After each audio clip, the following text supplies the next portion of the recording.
Olá, pessoal, boa noite, boa noite. Boa noite, pessoal, boa noite. Tudo bom? Que bom ver vocês. Hoje nós vamos falar aqui com o Murilo, que deve estar entrando já. Tudo bem, gente? Tudo bom? Boa noite para todo mundo. Ó, o Murilo chegou, deixa eu colocar ele aqui. Olá, pessoal, tudo bom? Tudo bom? Boa noite para todo mundo. Que bom ver vocês aqui com a gente. Olá, Murilo. Olá, Michele, tudo bem? Tudo ótimo e contigo? Na luta de sempre. Todos nós, né? Esse negócio de pandemia, Graças a, tem gente que tá doido, graças a olha, Deus. nunca trabalhei tanto. Que bom, né? Verdade, eu também. Que bom. Era mais fácil para o trabalho. Era, né?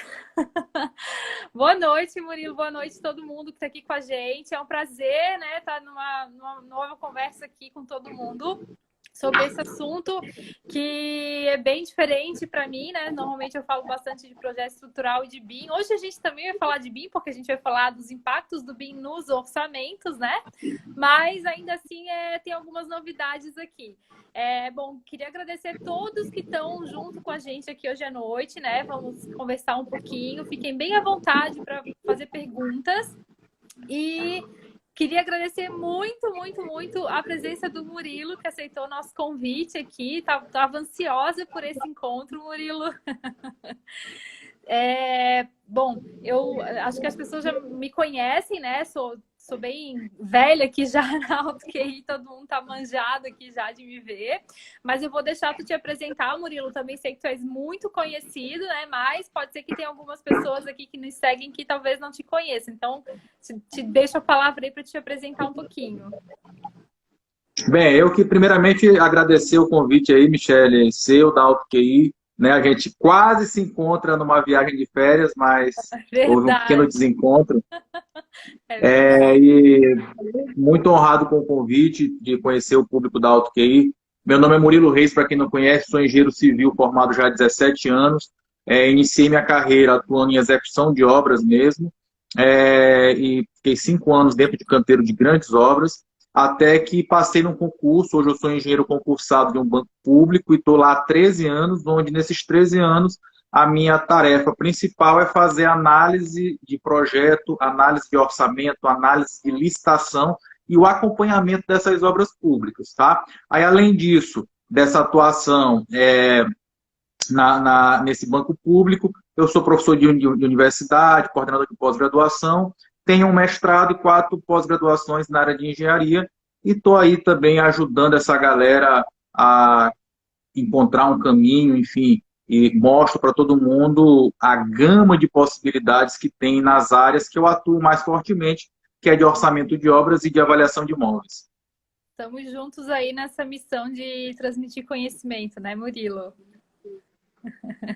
Tu és bem Muito engajado. honrado, Oi?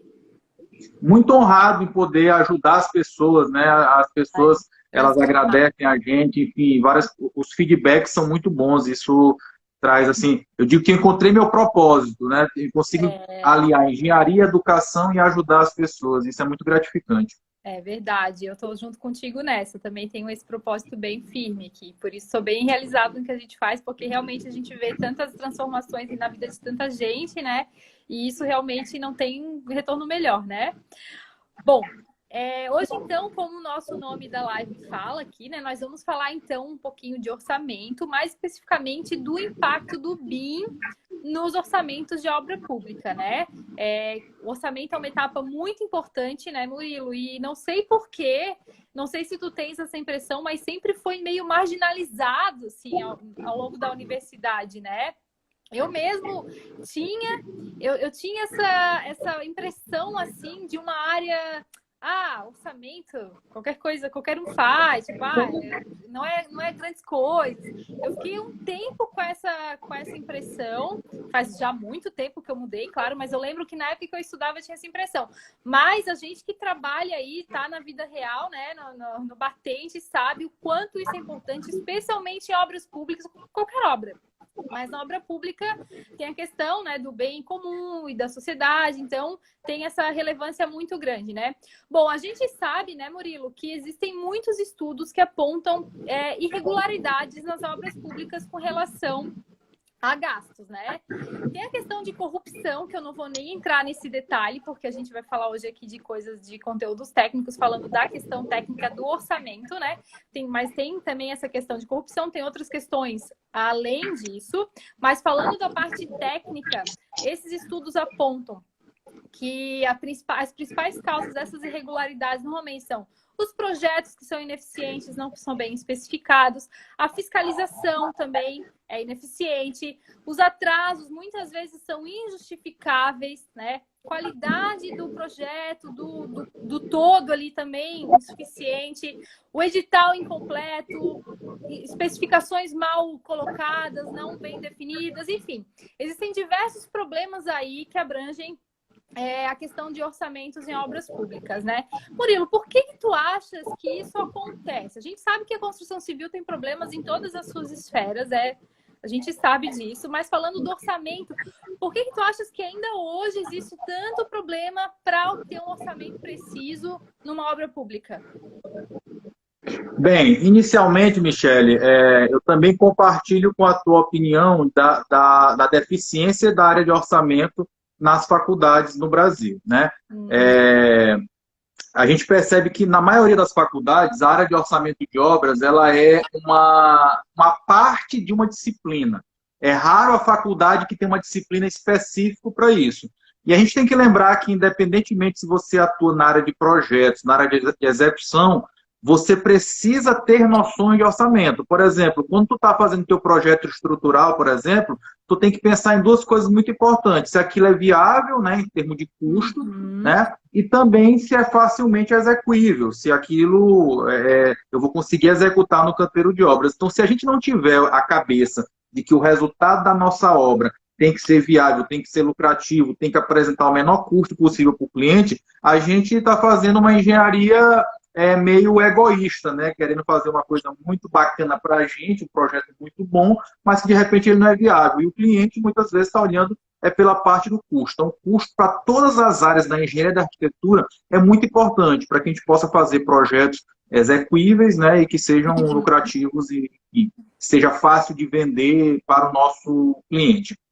Bem, agora, em se tratando das obras públicas, a gente tem que pensar no seguinte: tu falaste um ponto que para mim é vital, que é a parte de projeto, tá certo? Durante muito tempo no país, se perdeu o hábito de ter projetos. Então, por exemplo, se eu chegar hoje para um prefeito, para um governador e falar o seguinte: olha, eu tenho aqui um dinheiro para te dar, para te poder fazer uma obra pública. Qual é a prioridade nesse momento dessa tua cidade, do teu estado? Muitos deles não saberão nem sequer a prioridade.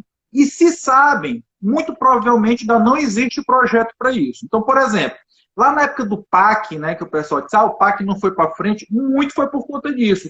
Se colocou dinheiro para poder as obras acontecerem, mas não tinha projeto suficiente para isso. E, de certa forma, eu percebo que no Brasil o projeto ele é muito desvalorizado. Por exemplo, tu observa que a pessoa não quer pagar pelo projeto, acha que é custo, quer que o projeto seja feito no menor tempo possível. E aí o que acontece é que os projetos não têm o nível de detalhamento necessário, uma série de coisas que lá na frente vai gerar parte dos problemas que tu falaste, né? Enfim, aditivos, atrasos, porque muitas coisas não foram suficientemente detalhadas na fase de projeto.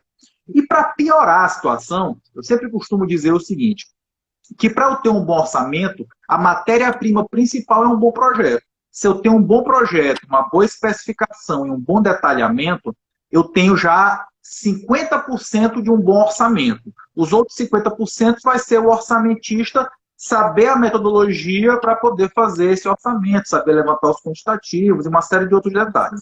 Então, veja só que coisa mais discrepante. Se para eu fazer um bom orçamento eu tenho que ter um bom projeto, era de se esperar o quê? Que quando se tratasse de obras públicas, a lei exigisse bons projetos. Só que a nossa lei, a Lei 8666, que é responsável pela maioria das licitações das obras públicas, diz que Para que eu possa fazer uma licitação, basta que eu tenha um projeto básico.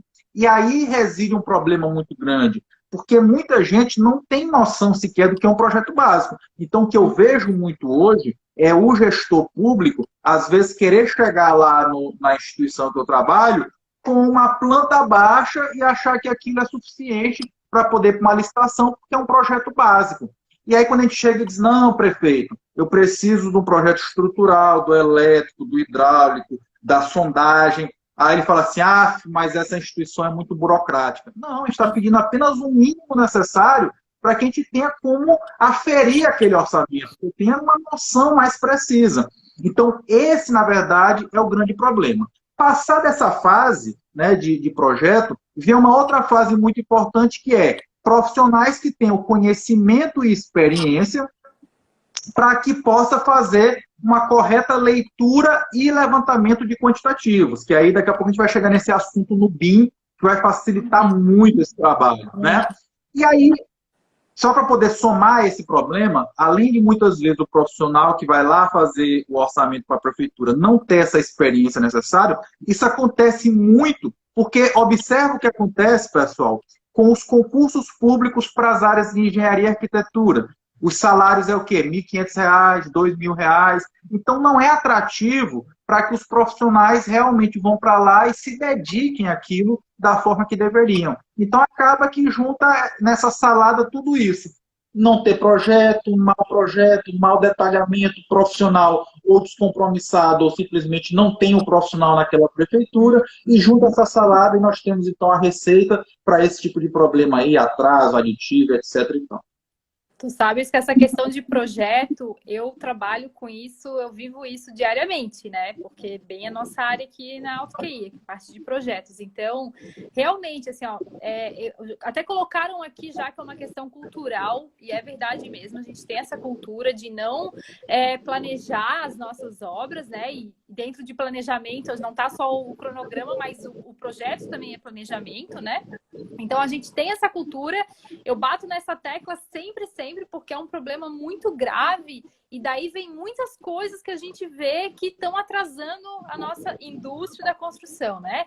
E eu, por exemplo, já recebi propostas para fazer projeto do tipo assim, Michele, eu preciso do projeto para essa semana porque a execução da fundação já está acontecendo.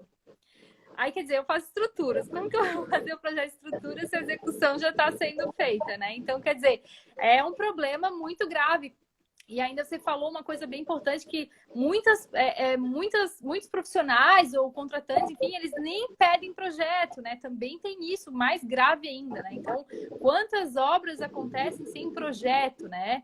Então, realmente é um problema cultural muito grave no Brasil, a gente precisa mudar isso. O retrabalho, ele custa muito, muito, muito mais do que o planejamento prévio, né? E eu não entendo como é que isso ainda acontece, sabe?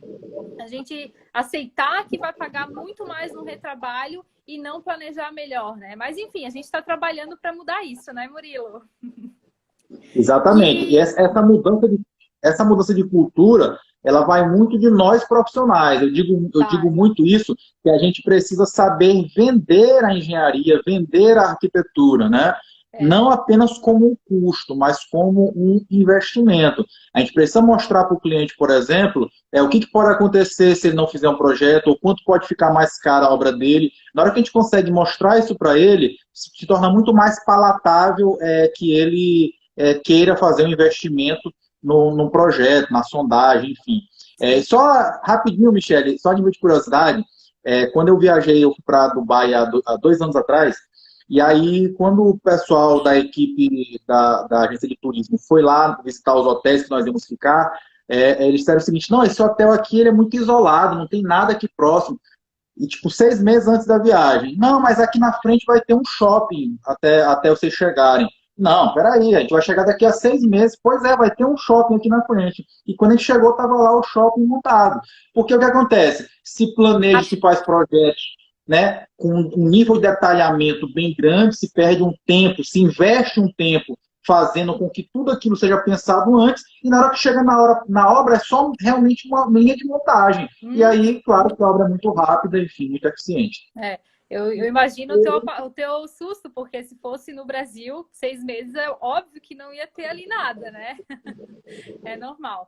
Bom, Murilo, a gente falou um pouquinho dos problemas no âmbito bem geral. Agora falando do orçamentista em si, né? Quais são os principais erros que tu observas que os orçamentistas cometem ao executar um orçamento? Qual é a maior dificuldade do orçamentista dentro Bem, do processo da orçamentação? Vamos dizer assim, quais são os piores erros, talvez, mais comuns que acontecem, né, para a gente obter um orçamento impreciso, por exemplo, falando já da questão técnica do profissional? eu costumo dizer, e falo isso para as pessoas, que tem muita gente que vai mal na faculdade porque tem dificuldade na disciplina de estrutura e etc., que era o meu caso, né? E eu falo para essas pessoas, por exemplo, quem vai trabalhar na área de orçamento vai precisar trabalhar só com as 4 operações, mais, menos vezes dividir. Mas não é tão simples assim, porque é preciso que a gente entenda como é que é esse processo, tá certo? Então, olha só, a primeira coisa, quando eu vou começar essa fase de fazer o meu orçamento, como eu já falei aqui, nós vamos pegar o nosso projeto e vamos extrair dali 2 coisas importantes. Primeiro, é a chamada EAP, né, a Estrutura Analítica de Projeto. Ou seja, eu vou identificar dentro daquele objeto todas as etapas e todos os serviços que compõem cada etapa. Exemplo, fundações. Dentro de fundações tem o quê? Tem escavação, tem forma, tem armação, enfim. Então, o profissional ter essa visão, digamos assim, abrangente para que ele possa entender, identificar esse serviço é muito importante. Então, Claro lei de que obra, né? Exatamente. Claro que um bom projeto facilita muito, mas realmente nós temos que ter a vivência de obra para que eu possa ser um melhor orçamentista. E as pessoas falam assim, mas Murilo, se eu sou recém-formado, então quer dizer que eu não tenho experiência nenhuma, eu não posso fazer um orçamento? Pode, mas tem que ter a humildade suficiente, e eu faço isso até hoje, tá, pessoal? De chamar um profissional mais experiente para lhe auxiliar. Por exemplo, eu, Murilo, nunca executei uma obra portuária. Se eu vou pegar um orçamento de uma obra portuária, eu chamo um amigo meu que tem experiência naquela execução para que ele me ajude a ler aquele projeto, porque por mais que o projeto esteja detalhado, ele vai conseguir enxergar detalhes, serviços que eu, Murilo, não vou conseguir por não conseguir visualizar as etapas, tá certo? De uma Nunca forma passasse clara. por isso Então, antes, né? Normal. exatamente. Então, esse é um ponto muito importante. Aí nós vamos com o segundo ponto, que é, se ele sabe identificar o serviço, se ele conseguir identificar direitinho, nós vamos agora para uma segunda etapa, que é o levantamento de quantitativos. Isso é um trabalho, né, e daqui a pouco eu vou falar um pouco mais sobre isso, que hoje, na maioria das obras, ele é muito braçal, né? Eu vou precisar realmente da munheca ali, e vai depender de parâmetros. Quais são, por exemplo, se eu falar aqui, como é que eu levanto uma alvenaria, a área de alvenaria? Eu tenho certeza que teriam aqui respostas diferentes, porque cada pessoa aprendeu de uma maneira diferente, enfim. Mas, realmente, a maioria das pessoas não sabem qual o critério correto a ser adotado. Então, por exemplo, claro que esse critério vai depender do banco de dados que eu vou utilizar. Quem vai utilizar o banco de dados, por exemplo, do TCPO, o critério é diferente de quem vai utilizar o banco de dados do SINAP. Os critérios de levantamento são diferentes. Então, se a pessoa não for estudar esses critérios, ela vai ter um problema grande. Um outro problema que nós temos é que as pessoas se esquecem que uma das partes principais do trabalho de um orçamentista é pegar o telefone e fazer ligação para fazer cotação de preço. As pessoas queriam que existisse um sistema, e até existe, né, no caso, por exemplo, o SINAP, que eu tenho a cotação mensal. Só que, óbvio que aquela cotação ela não é tão eficiente por vários motivos que a gente não vai ter tempo de falar aqui nessa live, ela não é tão eficiente quanto eu pegar o meu telefone e fazer uma pesquisa local dos preços. Então, esse é um outro problema bastante grande, tá certo?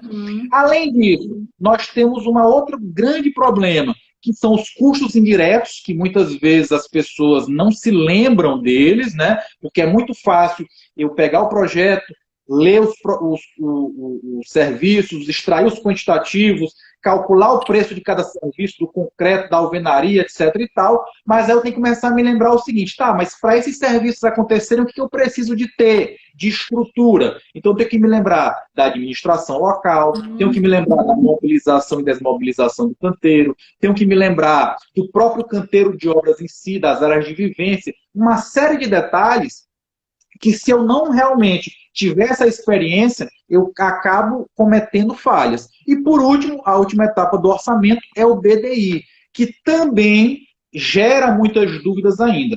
Por quê, Michele? Porque é muito importante as pessoas pensarem o seguinte: se eu vou fazer um projeto de estrutura de concreto armado, eu sei qual é a norma que eu tenho que usar. Qual é? A norma, por exemplo, 6118. Em orçamento não tem uma norma ainda. Então, o que acontece? Quem aprendeu orçamento há 3 anos atrás, fatalmente, de lá para cá, alguma legislação já mudou, algo que impacte na forma de fazer orçamento. Então, o orçamentista, ele precisa estar todo o tempo se atualizando. Então, esse é um outro grande problema. É bem colocado. Até tem uma pergunta aqui, ó, do Luiz. Como encontrar um orçamentista bom? Qual é o teu... Vamos supor que tu tens contratar um orçamentista. Quais são os pré-requisitos que tu vai exigir desse cara para que tu contrates ele, que tu consideres ele um bom profissional? Respondendo aqui o Luiz. Olha só, pessoal, isso aqui que eu vou falar, para mim, ele serve para todo tipo de profissional. Muitas pessoas, elas acham que o que vai dar para elas a oportunidade de exercer a profissão delas, por exemplo, se eu vou me tornar um orçamentista, as pessoas acham que o que vai me abrir as portas para começar a fazer orçamento, é meu conhecimento e meu currículo. Só que isso é uma parte. Eu posso ter o melhor currículo do mundo, fazer 50 cursos, ler 300 livros, mas ninguém vai adivinhar isso. Ninguém vai bater na minha porta oferecendo uma vaga. É preciso o famoso networking. Então, o que acontece? Quando você faz o seu primeiro orçamento, você ganha ali naquele seu cliente uma primeira pessoa que pode me indicar para outro serviço. Então, assim, eu sou muito desconfiado com simplesmente, por exemplo, eu precisar de um orçamentista e pedir currículo. Vamos supor que eu bote na minha rede social. Preciso de um orçamentista, eu vou receber 300 currículos, no mínimo.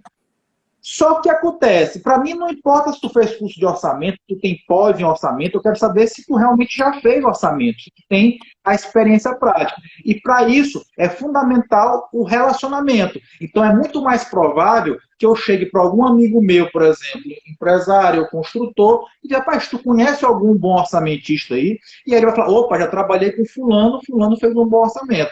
Então isso é tão importante quanto um bom currículo. Então, onde é que vai abrir minhas oportunidades? Através das indicações dos clientes que eu tenho, tá certo?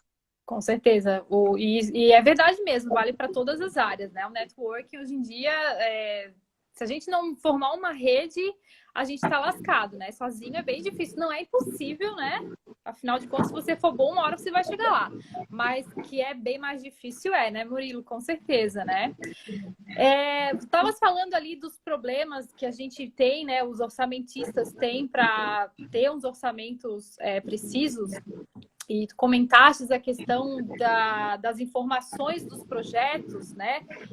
Eu queria levantar um outro ponto também, que nessa questão de falha de orçamento, a gente está tão acostumado com as ferramentas CAD, né? Para tirar as medições e tal, e é muito trabalhoso fazer isso, né? Manualmente, que era aquele nosso método feito até então. E quanto maior a obra, quanto mais itens, maior a dificuldade, porque acaba tornando mais complexo esse processo, né? Então, eu acho que um dos grandes problemas também é essa simplificação, às vezes, de valores que a gente acaba obtendo no CAD devido a essa dificuldade, essa complexidade dos projetos, né?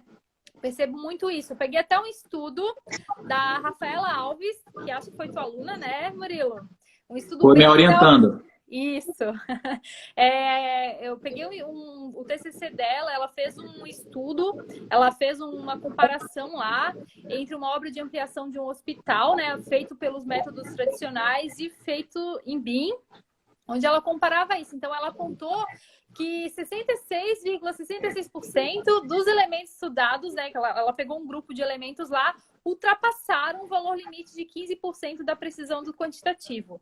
Então, quer dizer, muito possivelmente por causa de simplificações nas informações extraídas do CAD, né? Então, assim, agora já pegando a próxima pergunta, pegando esse gancho e indo para a próxima pergunta, né? Como que a gente, então, pode resolver esses problemas?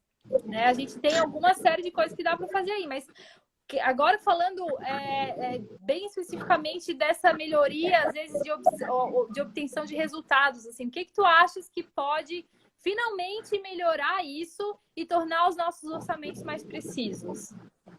Exatamente. Esse é um ponto muito importante, como eu já tinha falado, que é a questão do levantamento quantitativo e dos critérios, né? Então, uma outra grande dificuldade que a gente tem é que, como esse trabalho ele é muito braçal, como tu falaste, quanto maior a obra, maior a possibilidade de eu errar, por esquecer alguma coisa, enfim. E um grande detalhe que ajudaria a gente a identificar os erros são as chamadas memórias de cálculo, né, que a gente faz, mostrando o que a gente levou em consideração, uma série de coisas, e que muitas vezes não é feito, né? É raro até nós encontrarmos. O orçamentista ele costuma fazer essa continha num canto do papel e depois ele joga fora. Ele não guarda aquele arquivo que é importantíssimo, né? Que seria a memória de cálculo do levantamento de quantitativos. E esse estudo da Rafaela, que tu citaste, que foi me orientando aqui em São Luís, ela estava trabalhando numa obra, ela pegou o orçamento da obra, gerou uma curva ABC, só para o pessoal entender aí quem está bem inicial de orçamento, ela gerou uma curva ABC. O que é a curva ABC? É a identificação dos serviços na ordem do mais caro para o mais barato. Então, para ela não precisar modelar o hospital todo no BIM, o que ela fez? Ela verificou quais eram aqueles itens mais caros da obra, que correspondiam a 80% do custo da obra, e modelou somente aqueles serviços.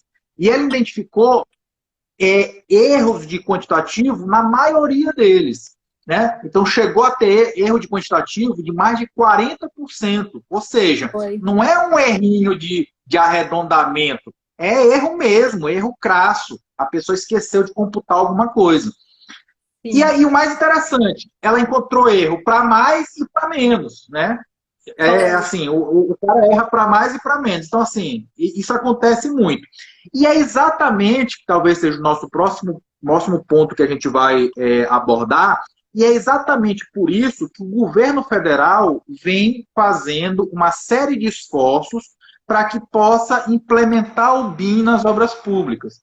Porque aí vai diminuir muito essa questão do quantitativo de erros de levantamento, tá certo? Agora, óbvio, é claro que para eu poder ter um bom levantamento de quantitativos automatizado pelo BIM, é preciso que essa modelagem seja parametrizada da forma correta, tá certo? Para que eu possa realmente conseguir dali extrair todos os serviços com os quantitativos da forma correta, tá certo? Então, assim, uma dica para o pessoal que está aqui assistindo a gente é o seguinte, pessoal, a hora de entrar para começar a dominar as ferramentas BIM já passou.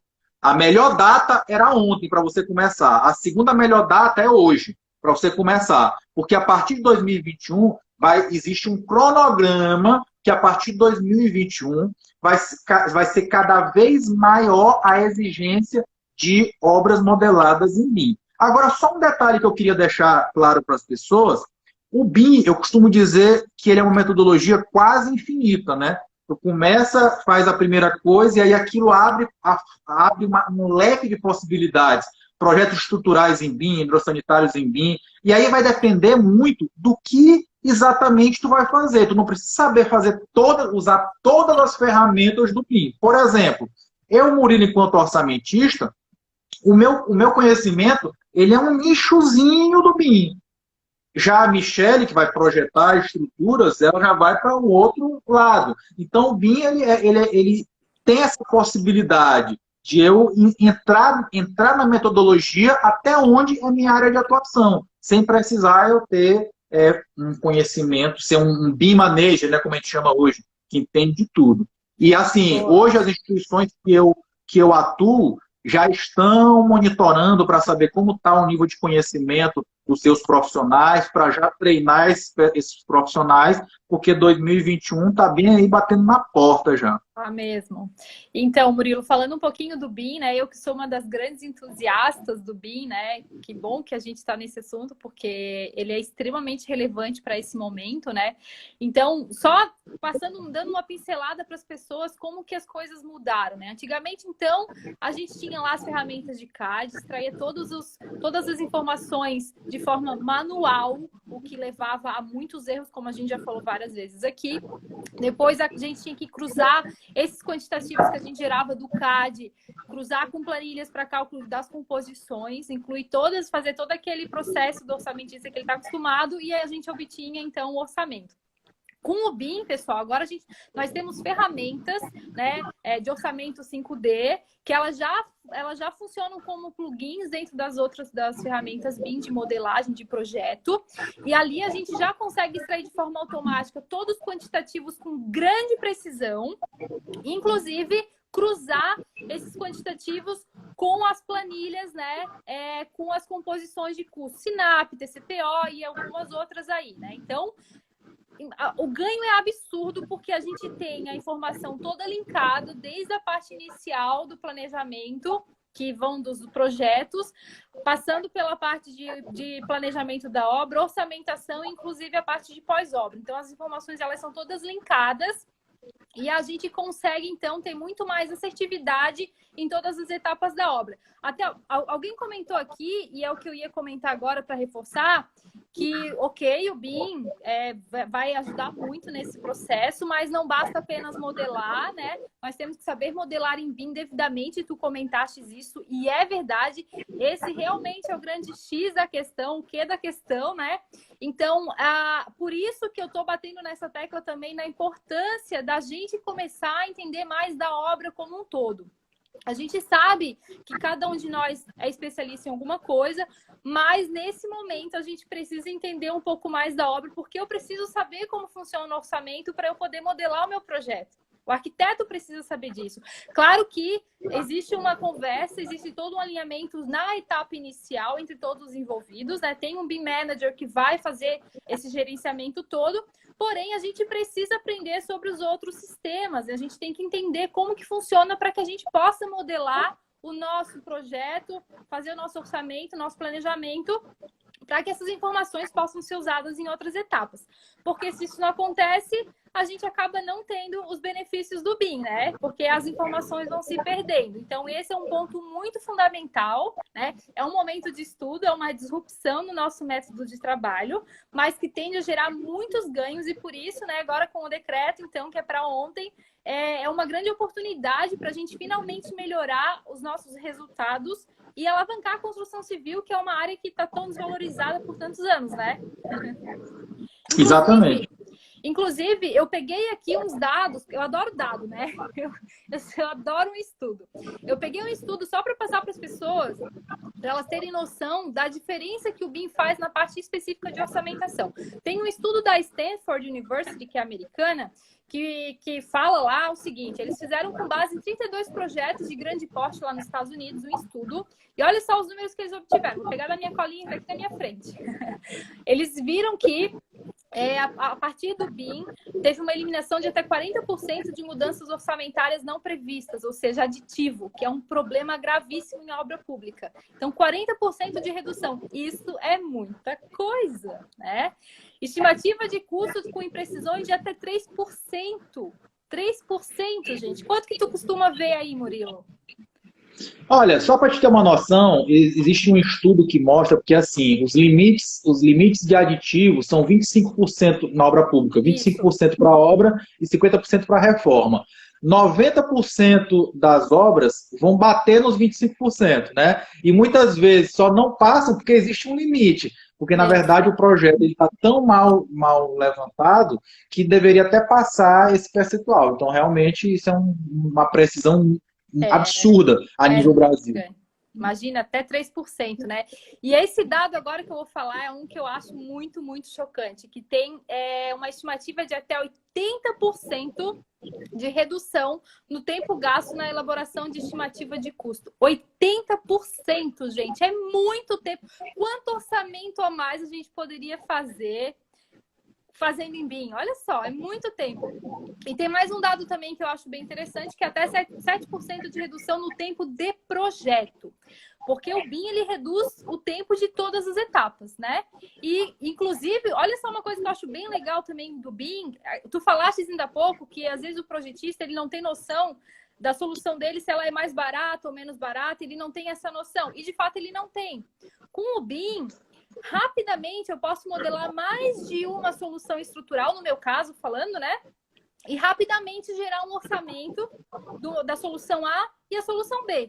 E rapidamente eu já consigo ver, bom, essa solução aqui está sendo muito mais barata, então é essa que eu vou adotar no meu projeto. Então, isso é um ganho muito grande, porque até então a gente não tinha como fazer isso, né? Os elementos não eram parametrizados, né? Não tinham informações. Então, a gente, para fazer um teste A, B ou C, ou sei lá quantos, a gente tinha que praticamente refazer todo o processo, né? E acabava ficando inviável, né? Claro, a gente está sempre correndo contra o tempo, quanto mais fazer mais de uma solução. Então, o BIM ele veio para ajudar muito nisso.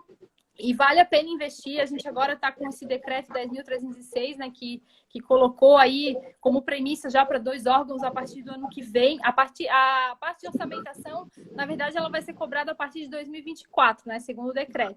Mas os projetos já começam sendo feitos ano que vem. Então, a gente está em junho. O BIM não é implementado em uma semana, né? Leva um tempo. Então, realmente é para ontem, né? Então, assim, o BIM ele vai trazer muitas vantagens. Eu queria deixar isso muito claro, né, pessoal? A importância do profissional hoje se adaptar nessa mudança, né, Murilo? Vocês que estão bem acostumados com os processos tradicionais, com certeza estão tendo que estudar as ferramentas, o que é possível fazer, aprender a modelagem, esse trabalho colaborativo, como que vai funcionar, o que vocês têm que exigir dos profissionais para vocês fazerem os orçamentos, né? E também o que vocês têm que entregar para que a gente consiga, por exemplo, fazer o planejamento da obra, né? Então, é muito importante a gente se adequar mesmo à nossa metodologia de trabalho, porque vai mudar bastante coisa, né? Mas falei, né? Bom, falando agora então um pouquinho do decreto, Murilo. Tu que trabalhas no órgão público, com certeza vai sentir isso na pele, né? Tu já tens visto mudanças na tua forma de trabalho? Como tu enxergas, né, os impactos desse decreto no teu trabalho ou na tua rotina? O que tu achas que isso vai trazer de mudança propriamente dita, assim? Bem, hoje nós já estamos passando por um processo de digitalização das informações, né? Então, por exemplo, antes, para que um projeto fosse entregue para a gente exigia que todas as plantas viessem impressas, né? Os orçamentos viessem impressos, o que gerava um calhamaço de papel muito grande, arquivos enormes, e isso está cada vez mais passando para a parte digital. Então, hoje, qualquer cliente para apresentar um projeto para a gente, um orçamento, existe uma plataforma do governo que ele já vai lá, coloca tudo isso na web, a gente já faz a coleta dessas informações e já faz essa análise. Tanto é que a gente nem sofreu muito impacto com a questão da pandemia com o home office, né? Porque hoje, basicamente, nós, engenheiros e arquitetos do Banco Público, a gente pega todas as informações direto dessa plataforma Mais Brasil, né? Antiga plataforma Siconv, na web e já faz essa análise. Agora, a gente ainda está fazendo fazendo no AutoCAD, no Excel, enfim, nas maneiras tradicionais. E como eu te disse, essas instituições já estão começando a sondar os profissionais para que haja um nivelamento no nosso conhecimento em BIM, por um motivo muito importante. E aqui, eu já vou lançar até uma proposta para quem está assistindo a gente aqui, é a hora de você botar debaixo do braço esse decreto, você estudar o BIM e sair batendo na porta das prefeituras municipais da sua região, né? Nos órgãos públicos. Chegar para o gestor lá local e dizer, olha, tu está sabendo disso daqui, que vai começar a ser implementado a partir do ano que vem? Vamos começar a antecipar esse processo, treinar esse pessoal. Eu acho que esse vai ser o grande ponto nevrálgico da metodologia BIM. É realmente conseguir fazer esse conhecimento chegar ao profissional que está lá na prefeitura do menor município do meu estado, né? E no caso, por exemplo, o nosso papel, enquanto pessoas que vão analisar esses projetos, a gente vai ter que ter um conhecimento um pouquinho acima, exatamente pelo que tu falaste, porque eu vou ter que saber o que eu tenho que pedir que essa prefeitura passe para a gente, o nível de detalhamento, o nível de especificação, o nível de parametrização. Então, na verdade, a gente vai fazer uma correção, muitas vezes, no trabalho apresentado pelo município, lá pela equipe municipal que vai fazer esse trabalho. Então, assim, a gente faz isso ainda hoje no AutoCAD e no Excel, com o BIM vamos fazer isso muito mais, porque isso vai demorar a entrar num ritmo que as pessoas realmente absorvam isso e tenham já uma proficiência necessária para que isso passe a ser um processo mais célere. Então, acho que esse momento agora é o momento realmente de bater de porta em porta para que a gente possa ofertar esses serviços, né? Seja a nível de instrução para os profissionais desse município, seja ao nível de prestação de serviços, né? Aqui no nosso estado, em vários estados brasileiros, tem muitos escritórios de projeto que atendem muitos municípios. E acho que nesse momento, os escritórios que já tiverem largado na frente, né, já estiverem fazendo projetos em BIM, já tem um diferencial para mostrar para esses contratantes, no caso, esses gestores municipais, gestores estaduais, enfim. Então, como tu falaste, é um cronograma que ele começa agora em 2021 e vai até 2028, né? São 3 etapas, e iniciando agora. Então a gente já precisa se antecipar. Como eu falei há pouco, a melhor data para começar era ontem, a segunda melhor é hoje. É verdade. Até, Murilo, tu falou agora do gestor e tal, da cabeça, né? Eu vejo como uma das maiores dificuldades da implementação do BIM em todas as esferas, orçamento, projeto, independente, a mudança da mentalidade, né? Porque o que acontece? Muitas pessoas, elas não entendem ainda o conceito certinho do BIM. Elas acham que o BIM é só o modelo 3D, né? Não é isso, né? A gente está falando aqui de informação, de modelagem, de uso de dados ao longo de todo o ciclo de vida da obra, então, da obra e do pós-obra, porque tem a parte de manutenção, prevenção e tudo mais depois ainda, que é o BIM já 8D e tal, né? Então, não é só um desenho 3D bonitinho lá, que a gente tá... É o falso BIM, é o pseudo BIM, né? O Chico chama de BIM Hollywood, eu adoro esse termo. Então, não é isso, né? Realmente exige toda uma mudança de trabalho, de processo, né? Enfim, e uma das coisas que eu vejo como sendo mais difícil ainda realmente é essa mudança de mentalidade, entender que não é pegar o 2D e botar no 3D só. Realmente o processo é totalmente diferente. E essa mudança de mentalidade, ela é mais fácil ou menos fácil, ou mais difícil ou menos difícil para determinados tipos de profissionais.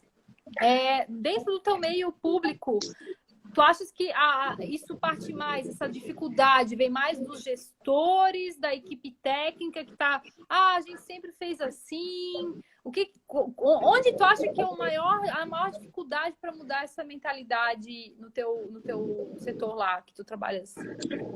É uma cadeia, né? Porque, como eu te disse, o gestor municipal, ele talvez nunca nem tenha ouvido falar de BIM. Por isso que eu disse que uma oportunidade de quem já entende, quem já trabalha, é botar esse decreto debaixo do braço e sair visitando esses gestores para mostrar para ele, né? Que talvez ele não tenha nem despertado para essa realidade. Então, a primeira pessoa que tem que ser sensibilizada é ele, até para que ele possa cobrar, né, de todas as esferas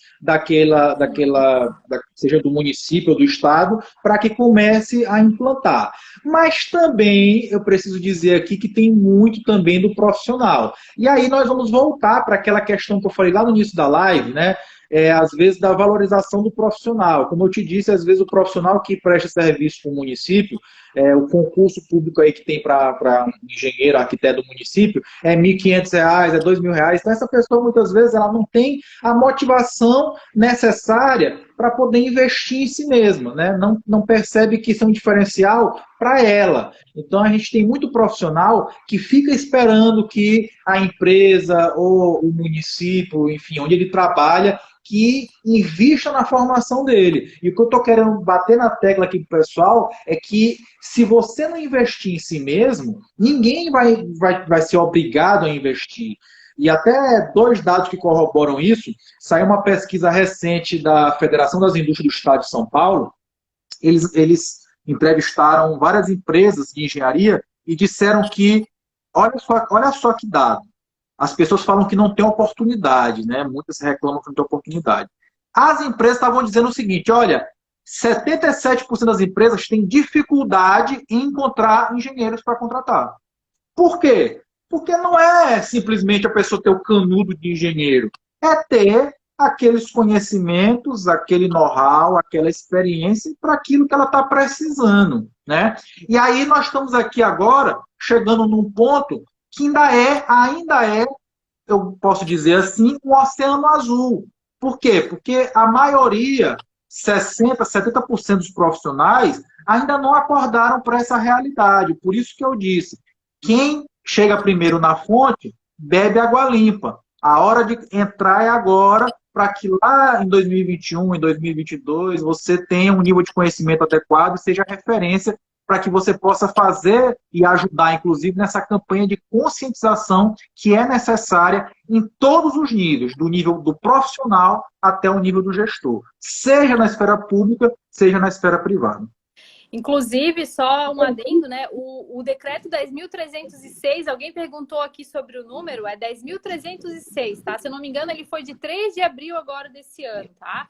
Ele prevê lá no artigo, eu não lembro se é no 4 ou no 6, tá? Mas ele prevê que a gente sabe que muitos escritórios são contratados pelo órgão público para fazer os projetos, né?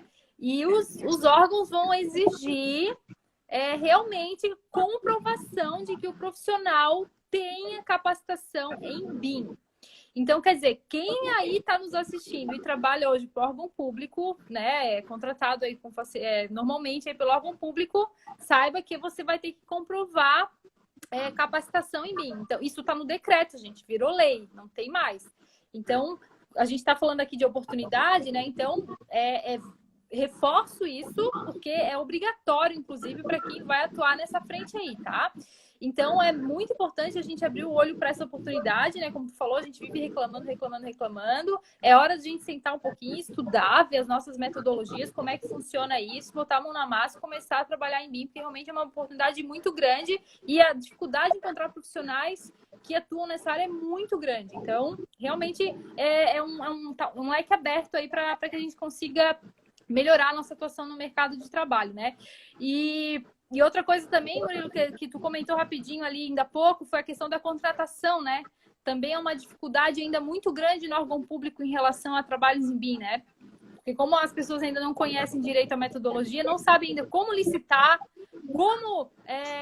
o que exigir, né, dos profissionais. Então, também acho que é uma dificuldade que o órgão público tem enfrentado bastante em relação à implementação do BIM, mesmo num jeito mais geral, assim, falando mais genericamente, né, não de parte de orçamento, mas de contratação no âmbito mais geral, né? Então, também é algo que a gente também está tendo que andar um pouco atrás para ver como que isso funciona, para que a gente consiga listar corretamente, né, e não tenha problemas de aditivo, etc., nos nossos projetos públicos, né? E, Murilo, outra coisa que eu queria ver contigo, tu que atuas bastante na educação, né, tu acha que tens uma ex-coordenador ou alguma coisa assim de uma pós-graduação, né? Como é que tu tem visto isso na questão da educação mesmo, assim, né? Nas universidades, pós-graduação, que ó, o pessoal perguntou aqui já, então, respondendo às pessoas que estão nos acompanhando, como é que está essa inclusão do BIM nas grades, né, curriculares, se tu tens observado isso acontecer ou está muito atrás, o que tu tens observado, assim? Bem, a nível de graduação, o que eu percebo, na maioria dos casos, é que as pessoas já começaram a acordar e estão ofertando muito para os alunos como forma de cursos de extensão, né? As faculdades estão começando a abrir o olho para isso. Agora, as pós-graduações, essas já estão bem mais à frente. Tu já tem hoje pós-graduações específicas só em BIM, onde tu vai ser um BIM Manager. Mas as demais pós-graduações, por exemplo, eu sou coordenador de 2 pós-graduações, né? Uhum. Mesmo as pós-graduações, por exemplo, de gestão de obras, já tem várias disciplinas onde o BIM vai ser utilizado, porque afinal de contas, né, isso já deixou de ser futuro, é presente. A gente precisa, então, ter cada vez mais nas grades das faculdades, das pós-graduações, ter essa questão do BIM. Agora, uma coisa que eu gosto muito de falar com as pessoas é que, assim, pessoal, é óbvio que uma pós-graduação é excelente, a pessoa que tiver a oportunidade de fazer em BIM, eu acho super válido. Mas hoje a gente pode, e tem muito conhecimento que às vezes está até gratuito aí pela internet, né?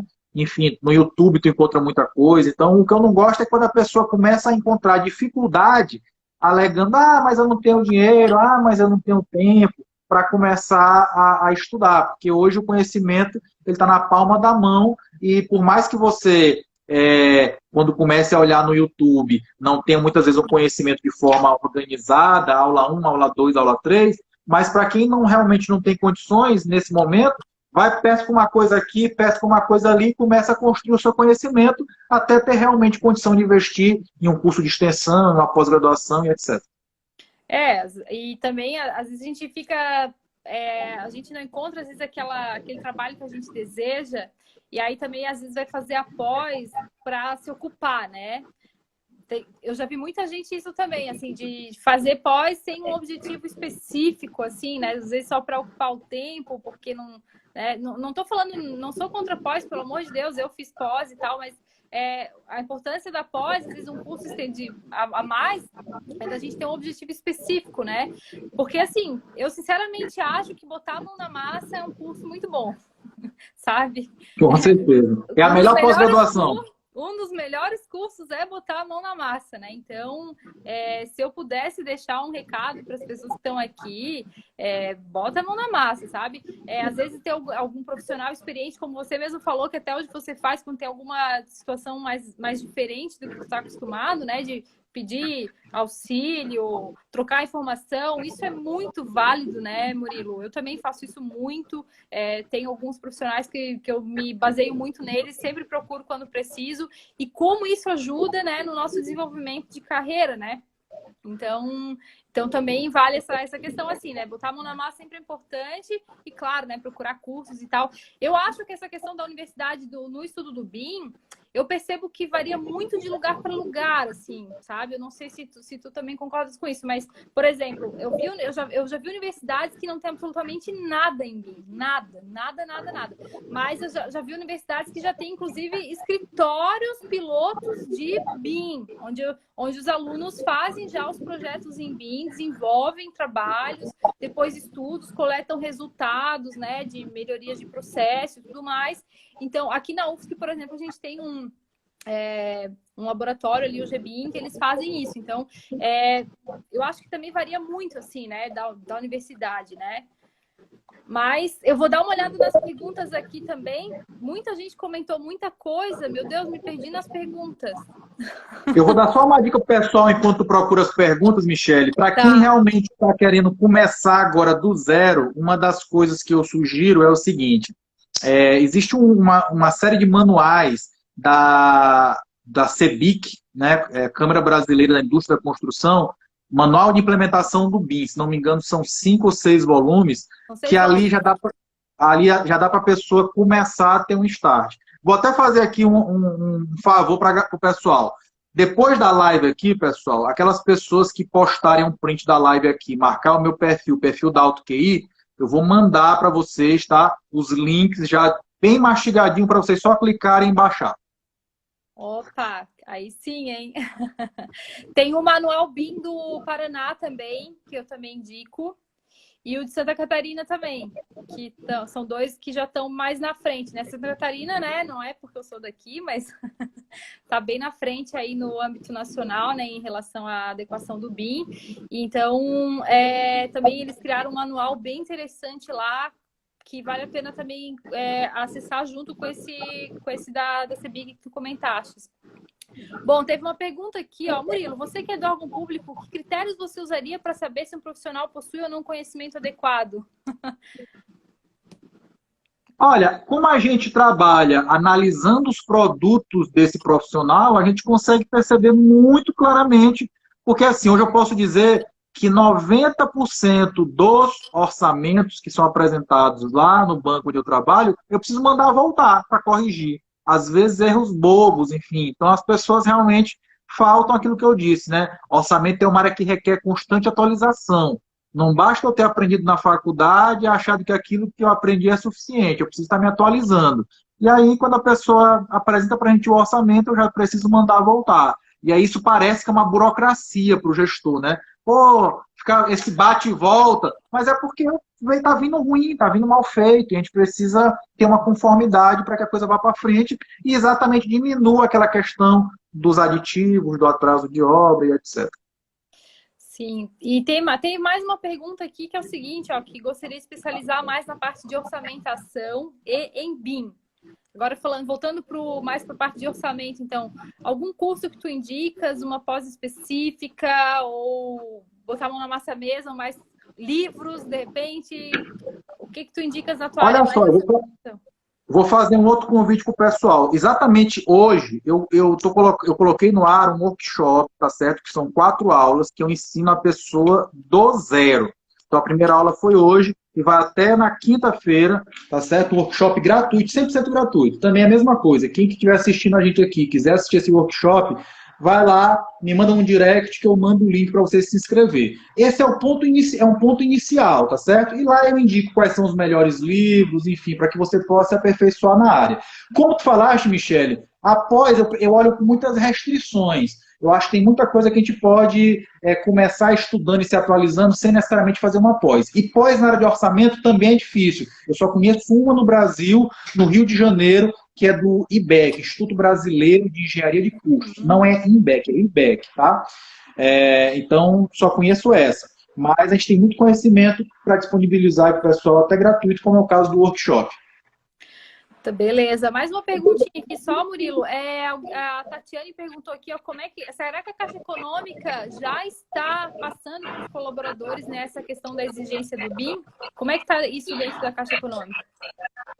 Foi o que eu falei. Nós já estamos sendo sondados para ver o nível de cada um dos profissionais, para que a gente possa, inclusive, quem sabe mais, vai fazer tipo uma espécie de uma equipe, de uma coordenação, para ensinar os demais. Então, a tendência é que até o final desse ano todo mundo já esteja nivelado em BIM, para que a gente possa, a partir do ano que vem, já começar a saber, pelo menos exigir do cliente o que ele realmente tem que apresentar e já conseguir extrair as informações, os quantitativos necessários para a nossa análise. Tranquilo. Até para informar as pessoas, né? A gente tem algumas coisas aí na AutoQI que elas são meio recentes, então a gente até não divulgou tanto ainda, mas hoje a gente tem um programa de capacitação BIM, né? Chamado Implanta BIM. Ele é específico, não é que ele é específico para órgão público, né? Mas ele é mais pensado em órgão público, mas ele funciona para construtoras, né? Escritórios também, onde a gente faz toda a implementação do BIM junto do órgão, né? Do setor ou da construtora.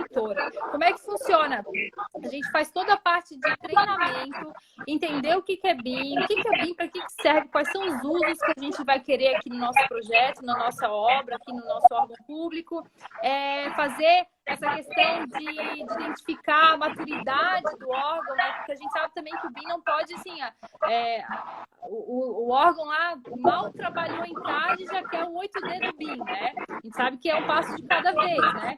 Então a gente faz todo esse diagnóstico de como que está a situação atual, qual é o objetivo que se quer alcançar, introduz as ferramentas, treinamento das ferramentas, treinamento da equipe, faz um projeto piloto, onde a gente vai aprender, ver o que deu de errado, anotar, né, as lições aprendidas. E depois a gente implementa em um projeto real. Então, também é um produto que não é bem um produto, é um serviço, né? Um conjunto de serviços que eu até queria deixar colocado aqui para o pessoal.